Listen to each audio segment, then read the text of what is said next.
ഇവരുടെ എല്ലാം അലാം കണ്ടപ്പോൾ എന്തോ സീരിയസ് ആയ കാര്യമാണെന്ന് എനിക്ക് തോന്നി. അരമണിക്കൂർ കഴിഞ്ഞപ്പോഴത്തേക്കും ഡോക്ടർ എന്നെ വിളിച്ച് കൺസെന്റ് സൈൻ ചെയ്യിക്കാണ്ട് വിളിച്ചു. എന്നിട്ട് എന്നോട് പറഞ്ഞു 98% കൊച്ചു മരിച്ചു, 2% മാത്രമേ കൊച്ചിന് ജീവനിലേക്ക് തിരിച്ചു വരാൻ സാധ്യതയുള്ളൂ. ആ ഒരു 2% കുറിച്ച് എന്തെങ്കിലും പറയണമെന്നുണ്ടെങ്കിൽ ഒരു 78 മണിക്കൂറോളം നമ്മൾ വെയിറ്റ് ചെയ്യണം, അതിനു മുമ്പായിട്ട് പറയാൻ പറ്റത്തില്ല എന്ന് പറഞ്ഞു.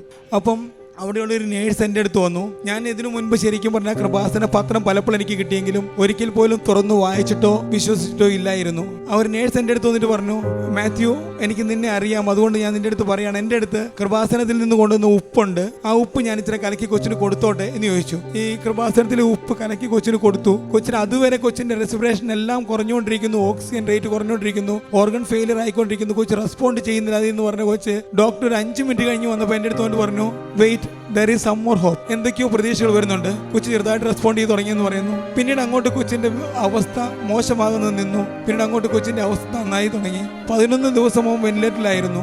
ഡോക്ടേഴ്സിന് അന്നും ഇന്നും മനസ്സിലായിട്ടില്ല എന്തും മെഡിസിൻ ആണ് കൊടുത്തത്. ഡോക്ടേഴ്സ് ഞങ്ങളുടെ അടുത്ത് വന്നിട്ട് ഒത്തിരി പ്രാവശ്യം ചോദിച്ചു, നിങ്ങൾ കൊച്ചിന് എന്തും മെഡിസിൻ ആണ് കൊടുത്തത്? കാരണം ഡോക്ടേഴ്സ് ഓൾമോസ്റ്റ് 8ഓളം ആന്റിബയോട്ടിക്, അതിലധികം മെഡിസിൻസ് എല്ലാം കൊച്ചിന് കൊടുത്തോണ്ടിരിക്കുകയായിരുന്നു. പക്ഷേ ഈ ഒരു മെഡിസിൻസ് റെസ്പോണ്ട് ചെയ്യാതിരിക്കുമ്പോഴാണ് ഞങ്ങൾ ഈ കൃപാസനത്തിലെ ഉപ്പ് കലക്കി വെള്ളം കൊടുത്ത് കൊച്ചിന് കൊടുത്തു. അതിനുശേഷം കൊച്ചിന്റെ അപകട നിലയിൽ നിന്ന് തരണം ചെയ്തു. മെല്ലെ മെല്ലെ അവൻ ഇമ്പ്രൂവ് ആയി.